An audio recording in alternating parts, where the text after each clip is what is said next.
Sur la question de la moralisation, il y a encore des progrès à faire. Il y a d'abord à contrôler les financements des partis politiques et à les soumettre à une obligation de vérification de leur comptabilité par un expert comptable.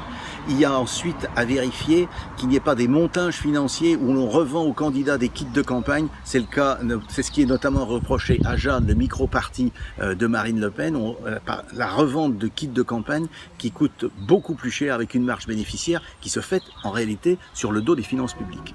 Ensuite, il y a à revenir sur le financement des partis politiques par le nombre de voix obtenues aux élections. 1,60 € pour les partis qui présentent 50 candidats dans 50 circonscriptions différentes et qui obtiennent au moins 1% des voix, c'est un financement qui permet des détournements.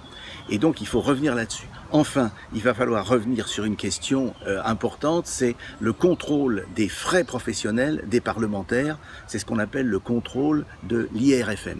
Sur la question de la moralisation de la vie politique, moi j'ai essayé d'être exemplaire. C'est-à-dire que d'une part, j'ai une indemnité qui est gérée par le secrétariat, qui a la signature sur le compte chèque, et à la demande de Regard Citoyen, qui est une plateforme d'internet qui s'intéresse à la moralisation de la vie publique, je vais, après les élections, rendre public les comptes, mes frais professionnels.